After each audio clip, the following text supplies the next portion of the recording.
Assalamu alaykum. Oygan Uyg'ur topimizga barliq qarindoshlar, yaxshimisizlar, yaxshi turganlarmi? Men safarga qilib chiqamayapman. Bugun kuniga men bu Abdullah bilan bizningki ukimiz Iskandarning va Kunduzayninki bas munozarini ko'rib, anglab, biroz ishim shunda ochiq bo'ldi qarindoshlar. Tuniga telefonim ishlamagan degan gap qilarmidim. Bugun qarsam, Talg'at degan qarindishimizmi ilmiy yaxshi gapirdi. Buni anglab, endi telefonimni bir Wi-Fi ulab gap qilyapman. Hurmatli qarindoshlar, bizning vatanimizga fojia butun Uyg'urning beshiga kelgan fojia deb qaralish kerak. Buningda ma'lum insonlar o'sha jazoning sirtida qolgan bo'lsa, u vaqtlik masala. Hergiz mangulik emas. Bu Uyg'urning beshiga kelayotgan mushu fojianing hammasi Uyg'ur bo'lganligi uchun kelyotdi. Bizning o'sha kampda yetayotgan narsizlarimiz va qeri mo'may buvaylarimiz va qiron yoshlarimiz va go'zal qizlarimiz va bularning tatgan nimasini zulmini biz tasavvur qilmayapmiz. Biz ashlardir shohidlarini mishdaq asanglar o'ylab yiqinglar. Tursunay hozir rah bo'ldi. Tursunayning butun ayollik narsa elib tashlandi. Zumrat Davudning butun ishqoni elib tashlandi. Zumrat nimtalik yana bir qizning ismi to'la unutib qolma. Qo'sh kezak bo'lsa, u qizmi mushtaq kasallikka keldi. Bu faqat mushu bir dengizning ishik bir tomcha bo'layotgan. Ondaqlar kurming bu fojia. Bu fojia bugunda keldi bizning beshimizga desak, yo'q, tarixda bizning ajdodlarimizni tatib keldi. Xitoy har 10 yilda, har 20 yilda bir harakat bilan bana qilib, bizning insonlarimizning aqli o'sha joyida, bilimi va tarixni biladigan, vatan millat deydigan vijdoni va insonlarni o'sha bana bilan qirib, o'ldirib, jazolab keldi. Ba'zilarini tirik ko'mdi. Endi hozir Xitoyning ehtiyoji texmi kengayib borgan siri vatanga nopusni u qadar jiqyotkab biz osonlikqa tushib qo'yapmiz. Uyg'ur avtonom rayon deb bergan o'zininki qonundikini hozir e'tirof qilmay bizning tilimiz, urf-odatlarimiz hammasi vayron bo'lyapti qarindoshlar. Ko'rib qayli o'zlari ravo ko'rmagan chanchilkashning kiyimini bizning farzandlarimiz kiydiryapti. O'ziga ravo ko'rmagan kiyim-kechakni bizning qizlarimizga qilyapti. O'zi nada ishkirdan kelgan jon boqamagan odamning sati to'ng'is yangirch Xitoylarga bizning go'zal qizlarimizni tagdiryapti. Hozir hatto ixtiyoriy tegadigan holatga akavyapti. Bu nima? Xitoyning mayli bugun, mayli erta, mayli o'g'in bo'lsin, Uyg'urning har qandig'ini yiltizdan yo'qotish maqsadining borligi aniq. Hozir bizning ash kampadikilar va kampadikining oila jamoatlari tatgan bo'lsa, kelgan bo'lsa, bishiga buniki mushqiqlar keldi. Endi biz bu chatdagi davorimizda mayli o'ng qilayli, mayli so'ng qilayli, ammo Uyg'urning davosini qilyapmiz. Chamimizning yetishiga tashkilotlarimiz shundoq. Vatan millat deb jinini, milini, qinini saptirdigan insonlarimiz bek az. Bizning Uyg'urlarda shundoq bir nachar ideya borkin, meni chaqmagan izlan 1000 yil yashasin. Xitoy qirib tashlasa, kirpidak tugurinib, shundaqli chiroyini echibla oldisa, shu zaman Xitoyni yaxshi o'tgatdi deydigan mushtaq bir tuturuqsiz, vijdonsizlik bilan yashayotgan Uyg'urlar bekchiq. Endi men Abdullah efendim degan gapiga rasmiy xafa bo'ldim men. Turib bu Abdullah ashtaq jo'ylab ketdi. Ya o'z kontrol qilolmaydi. Davomli qashtaq. O Turkiyadan tanqidlash bilan vatanga borganlarni haqiqat qilib tanqidlashning o'rni yo'q. Uni boshqa yo'l bilan tanqidligini bo'ladi. U boshqish, bu boshqish. Biz vatan davosida, masalan, bizning bolalarimiz bor vatanda. Telefon aloqamiz yo'q, pul aloqamiz yo'q. Hech qanday aloqa, urug' tuqqanlarimiz nima bo'ldi bilmaymiz, nechasi o'lib bo'ldi bilmaymiz. Qilmaymiz. Biz hatto Xitoyning zulmidan biz vatandaşlarning aloqa qilamidik bir insoniy munosabatni o'rnatamidik degan davoni qilyapmiz. Endi Xitoy bizning chet elda davarimizni butun yolg'onchi qilish uchun bizni jazo lageridan chiqqan bizning shohidlarimizningki gaplarini yolg'onchilik qilish uchun endi asosiy ahli o'shudu balani vatan millat deydigan kampga o'ltagini o'ltirib qolgani so'lab qolgani ishkirlar olib o'tgan bo'lsa endi qolganlarga chiroyini ichib aldab chiroyini ichib qo'ysa ma chet elda yashayotgan kallası işlemeyivatkan, vicdansız Uygur'un qiyniga yaşayotgan ablahlar vatanga berib, vatandan video ishlab taqitvatıdı. Qarindoshlar, uningdagi Abdullahning bir gapi bor, chet elni nima maqtaydiq, chet elni chiqib biz nima ko'rdik deydi. Chet elga chiqmaganmisak, turmada o'latdik, jazolarga o'latdik. Yelim chet elning qo'yni kanka, hammamizni bag'riga ilib, yolg'on gap qilganmi, rost gap qilganmi bag'rib o'zimizning jinni beqib yashayapmiz. Nayt esil yashayapmiz. Ish qachonda bu yer qiynalib qilib boshqaga odam yo'q. Uyg'ur tirishib oldi bilan uy ilib boshqalardan unda yashayapmiz. Hamma huquqlarimiz joyimizda. Joyida. Endi mushtaqlar borgandan keyin dunyoga nima bo'ldi? Xitoy unchalik emasga, asli mahaq o'zi eskiga qonunga bo'ysunmagan degan ataqni bizga beryapti. Bizga beryapti. Agar ashlarning vijdoni bo'lsa, ish yumsa sabr qiladi. Sabr qilib, jamiyatga pul vermisin, namoyishga chiqmasin, da'vo qatnashmasin, ammo ish yumsa sabr qilsin. Sabr qilish kerak fursatga. Biz hozir Xitoyning shunda chiroyini ichib qo'yganiga do'ng'ildab ketib, Xitoyni aqlab qo'ysak, bizning har bir da'vorimiz kayniga chekindi. Xitoy uchun esil eng yaxshi dasmi bo'la oladi qarindoshlar. Siz berib 20 yil ko'rmagan tuqqaningizni voy deb kulib ko'rib ketib qilgan bilan mangu siz uning endi xotirjam tura olmaysiz. Yana yuragingiz pok-pok. Bormaganlarmi, ko'rmaganlarmi yashayapmiz. Vatan faqat u tuqqanlaringizning o'limiga berib verish bilan, tuqqanlaringizning sakrat vaqt berib verish bilan bo'lmaydi. Vatan urug' tuqqandan, bolvoqidan, jondan, qondan kashkanda keladigan qo'lga keladigan natija u. Biz endi mushlarning ashaga bog'inini ularning haq-huquqi kutamda ashlarning ashinchik bir erkinlikni qilamamdi damdaqmishni qaysi aql bilan deymiz qarindoshlar?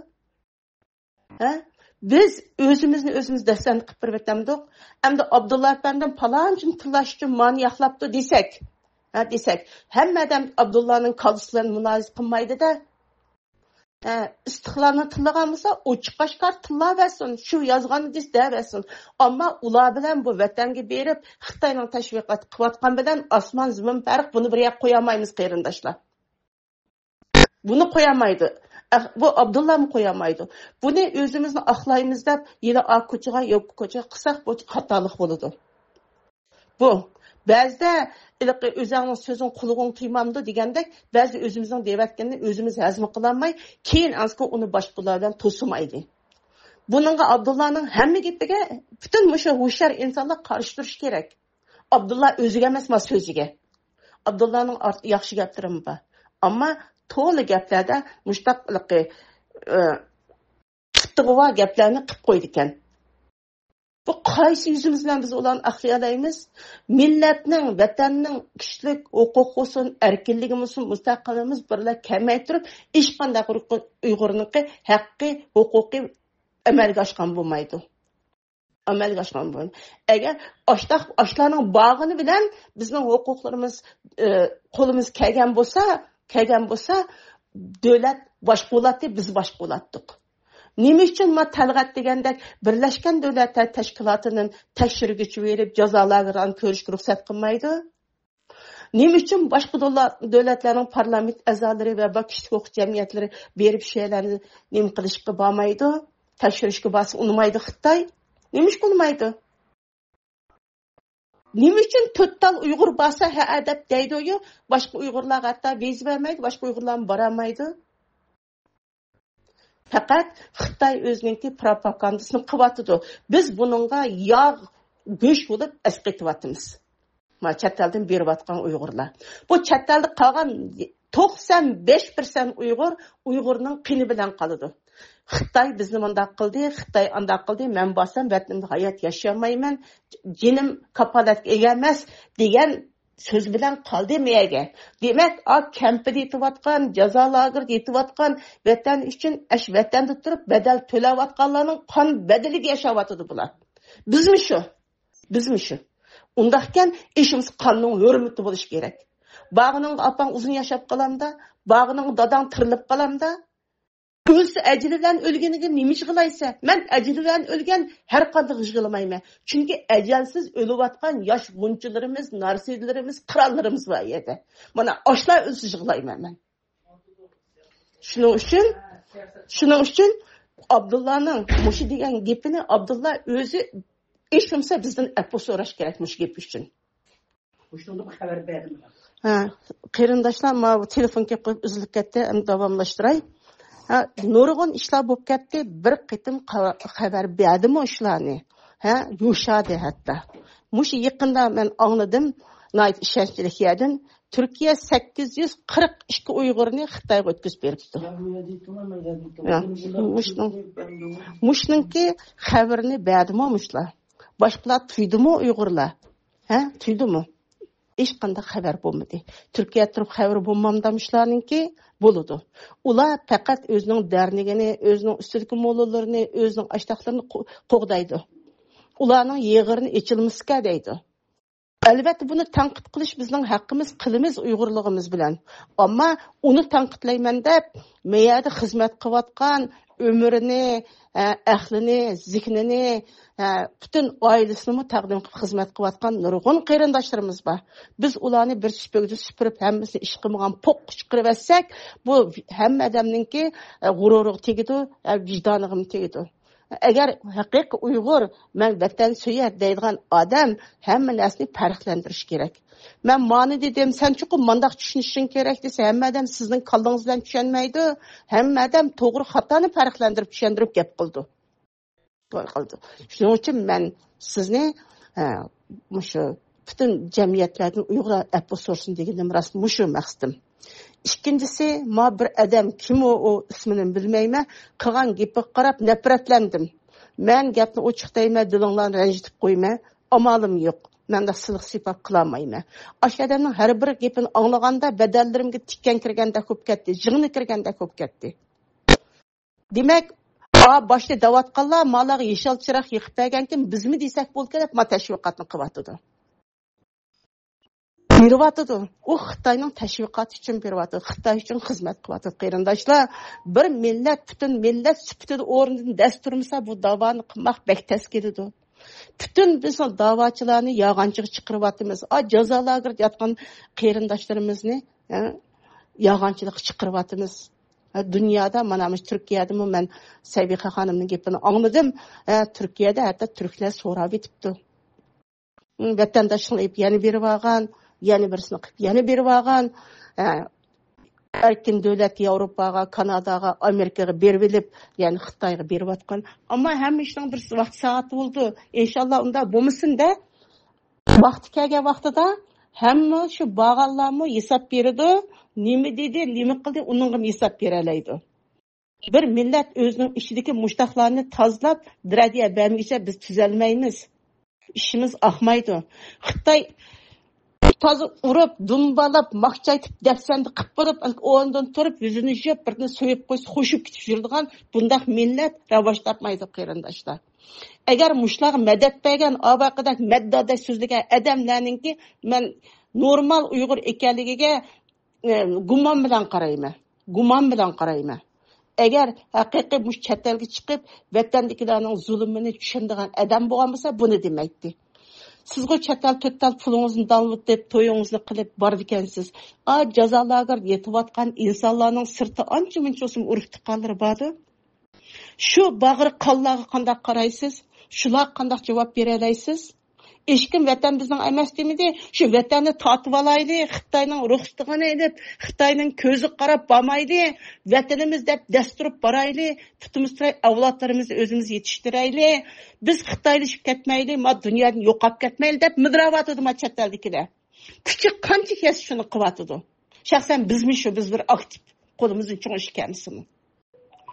Bularni rag'batlantirib, kuchimizning yetishicha azroq bo'lsin iqtisodiy va axrijat yordam qilmay, Uyg'urning qon badiliga chet elda hur davlat yashayotganlarning, vatanga borganlarning katmini chapsa, bunday qadamlarni rasmiy gumon bilan qarash kerak bu. Shuning uchun nima deymiz? Ahlimiz o'zimizning deganini qulog'imiz tuysun, nindavatqanimizni. Bir hisobda odamlar o'zini mushtaq oshkorlaydi. O'ylab dedim, o'yimdikin dedim, kulib dedim, ko'nglimdikin dedim deb ko'nglidagi shaytonlikni davatidi. Bunimi Uyg'ur